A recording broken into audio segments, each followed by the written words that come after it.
రాజమండ్రిలో పరిశ్రమలు ఏర్పాటు చేసి నిరుద్యోగ యువతి యువకులకు ఉద్యోగ అవకాశాలు కల్పించాలని రాజమండ్రి ఎంపీ దగ్గుబాటి పురంధేశ్వరికి రాష్ట్ర బీసీ ఎస్సీ ఎస్టీ మైనార్టీ సంక్షేమ సంఘ నాయకులు విజ్ఞప్తి చేశారు. స్థానిక ఒక హోటల్లో మంగళవారం ఏర్పాటు చేసిన మీడియా సమావేశంలో సంఘ వ్యవస్థాపక అధ్యక్షుడు సానంబోయిన రామారావు, జిల్లా అధ్యక్షుడు B George Antony, chairman Gummadi Samarpanarao, vice chairman L V Prasad, Nakka Someswararao, Polavarapu రాము తదితరులు మాట్లాడారు. సానంబోయిన రామారావు మాట్లాడారు. కేంద్రంలో బీజేపీ అధికారంలో ఉన్నందున ఎంపీగా ఉన్న కేంద్ర ప్రభుత్వంలో ఎంతో గుర్తింపు ఉన్న పురంధేశ్వరి ఆయా శాఖల మంత్రుల సహకారంతో రాజమండ్రి పార్లమెంట్ నియోజకవర్గ పరిధిలోని ప్రజలు యువత ఆకాంక్షలకు నెరవేర్చేందుకు ఉపాధి అవకాశాలు కల్పించేందుకు అవసరమైన పరిశ్రమలు ఏర్పాటు చేయడానికి కృషి చేయాలని కోరారు. మరి ఒక్కదే పెట్టారు. ఎస్సీ ఎస్టీ మైనార్టీ సంక్షేమ సంఘం సారథ్యంలో నిర్వహించబడుతున్నటువంటి పత్రికా ప్రతినిధుల సభకు నమస్కారాలు. అలాగే మా పెద్దలకు కూడా నా నమస్కారాలు. తూర్పుగోదావరి జిల్లా ఓకే, థ్యాంక్ యూ. అలాగనే మా సంఘ సభ్యులు పోలవరం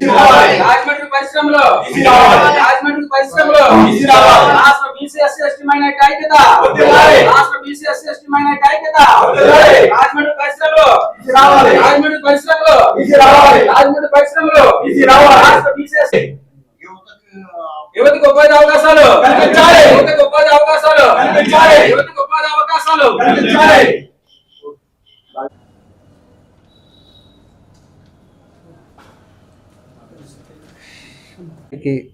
జరుగుతున్నటువంటి న్యాయాన్ని అన్యాయాన్ని కూడా రెండు కూడా పత్రికల సమక్షంలో చర్చించాలనేసి ఉద్దేశంతో మేము ఇక్కడ పెట్టాము. ఏంటంటే రాజమండ్రి అనేది ఉమ్మడి ఆంధ్రప్రదేశ్లోనూ పేరెన్నికన్నది. అలాగనే రాష్ట్రం విడిపోయాక రాజమండ్రి అంటే ఒకానొక స్టేజ్లో రాజధాని ఇక్కడే పెట్టాలి అనే నిర్ణయానికి వచ్చిన రోజులు కూడా ఉన్నాయి. అంటే రాజమండ్రికి రాష్ట్రంలోనే హైదరాబాద్ తర్వాత అది ఎయిర్పోర్ట్ ఏర్పాటు చేసినటువంటి ఘనత ఉంది. అలాగనే సెంట్రల్ రైల్వేలు అన్నీ ఇక్కడ ఆగుతాయి. అంటే అన్ని అవకాశాలు ఉన్నాయని తెలియజేయటానికి. అలాగే వాటర్ ఫెసిలిటీ ఉంది, నది ఉంది. ఇన్ని అవకాశాలు ఉన్నా మన నాయకులు లేకుంటే పాలకుల అశ్రద్ధ ఏమో రాజమండ్రి నెగ్లెక్టెడ్ అవుతుంది అనేది మా భావన. పుష్కరాలు ఉన్నాయి, పుష్కరాలకు ఏదో చేస్తారు అనుకుంటే అది కూడా అంతంత మాత్రంగానే అనిపిస్తుంది. ఆఖరిని ఏదో చేసి మమ అనిపించేటట్టే అనిపిస్తుంది.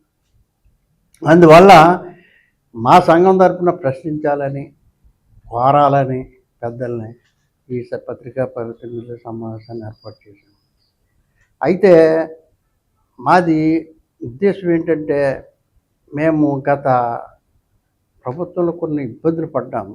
స్కూల్స్ ఎత్తేస్తే విద్య పేదలకు దూరం అయిపోతుందని చాలా సదస్సులు ఇట్టాము, చాలా మూమెంట్లు చేసాము, చాలా నిరాహార దీక్షలు చేసాము. రకరకాల ఇంట్లో మన స్థానిక నాయకులు కూడా పాల్గొన్నారు. ఆదిరెడ్డి అప్పారావు గారు పాల్గొన్నారు, మన కద్దుల దుర్గేష్ గారు పాల్గొన్నారు మేము చేసినటువంటి ఉద్యమాల్లో. ఇంకా జనసేన నాయకులు, తెలుగుదేశం నాయకులు, కాంగ్రెస్ నాయకులు అఖిల పక్షాలను పెట్టి జరగట్లేదని కాదు. ఈ రోజున గంజాయి బ్యాచీలు పోయినాయి, చైన్ బ్యాచీలు పోయినాయి, తర్వాత ఏమో అదే కల్తీ యూత్ ఏమైపోవాలి అనేది.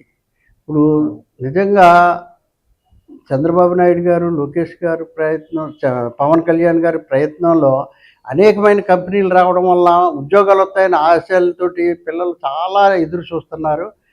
అవకాశాలు ఉన్నాయి, బాగానే ఉందనేసి ప్రజలు సంతోషంతో ఉన్నారు. కానీ రాజమండ్రి, వాట్ అబౌట్ రాజమండ్రి? మా రాజమండ్రి నాకేంటి అంటాం కదా ఏదైనా. మరి మా రాజమండ్రికి ఏంటి అనేది మాలో రగులుతున్న సమస్య. దానికి ఎవరు చేయాలి? మేము ఓటేసి నెగ్గించుకున్నాం పురంధేశ్వరి మేడంని. బీసీలకి ఏమన్నా ఈ భారతదేశంలో ఎవరన్నా చేసిన వాళ్ళు ఉన్నారంటే స్వతంత్రం వచ్చాక ఎన్టీ రామారావే బీసీలకు చేశారు, రిజర్వేషన్లు ఇచ్చారు స్థానిక సంస్థల్లో, అలాగే ₹2 బియ్యం ఇచ్చారు, గుడిసెల వ్యవస్థను తీసేసి పక్కా ఇల్లు పథకం తీసుకొచ్చాడు. అలాంటి మహానాయకుని బిడ్డ పురంధేశ్వరి గారు. ఆమె అంతకంటే ఎక్కువ చేస్తుందనేసి రాజమండ్రి ప్రజలు ఆమె బీఫార్మ్ తీసుకుని ఫ్లైట్లో వస్తే మళ్ళీ ఫ్లైట్లో మనం నెగ్గించి మనం ఫ్లైట్లో పంపించేసాము లోక్సభలో మా వాణి వినిపించమ్మా అని. మరి ఆమె మనకి ఎన్నో చేయాలి. ఆమె ఈ రోజున ఆమె పలుకుబడి ఉపయోగించి రాజమండ్రిలో ఎన్నో పరిశ్రమలు ఏవో తేవడానికి ప్రయత్నించాలి. ఇప్పుడు ఎవరిని అడిగినా అసలు పార్లమెంట్ మెంబర్ అనేటట్టు ఉన్నారు. అది ఆమె మరి గుర్తెరిగి ఈ పేద ప్రజలకి, ఈ రాజమండ్రి వాసులకి నాకు అవకాశం ఇచ్చారు కాబట్టి నేను చెయ్యాలనే తపన ఆమెలో రావాలనేసి మేము కోరుకుంటున్నాము. ఆమె చేస్తే మళ్ళీ ఆమెను మళ్ళీ మేము గౌరవిస్తాము. ఎందుకంటే మా అసోసియేషన్లన్నీ నిర్ణయించుకున్నాను. మళ్ళీ ఈ గవర్నమెంట్ మళ్ళీ ఇంకొకసారికి నెగ్గి ఇప్పుడున్నటువంటి అమరావతి, పోలవరం నిర్మించేసేయాలి, ఈ కంపెనీలన్నీ తెచ్చి ఉద్యోగాలు ఇచ్చేయాలని కోరుకుంటుంటున్నారు. అలాంటి టైంలో ఈ కంపెనీ రాజమండ్రి రాకపోదుల్లోకి చాలా బాధగా ఉన్నారు జనాలు. అందువల్ల మా ఇది పురంధేశ్వరి మేడం గారికి మరొక్కసారి మేము విజ్ఞప్తి చేస్తున్నాం. ఇంతకుముందు వెళ్ళి ఇచ్చాము. 100 మంది పనిచేసేటటువంటి కంపెనీ వస్తే రాజమండ్రి వాసులకి కొంత ఉపశమనంగా ఉంటుందంటే ఆమె సింపుల్గా తీసుకున్నారు. మేము చేయలేదు. ఇప్పుడు మేము వెళ్ళి అక్కడికి వెళ్ళి ఆమె దగ్గరికి వెళ్ళి ఏదైనా దైవ దర్శనం కింద ఉంటుంది కానీ రెస్పాన్స్ ఉండలేదు. అందుకని మేము పత్రికల ద్వారాగా మేము మా నిరసన తెలియజేయాలని, పత్రిక ద్వారానే ఆమెకి రిప్రజెంటేషన్ పంపించాలని మేము ఈ విధంగా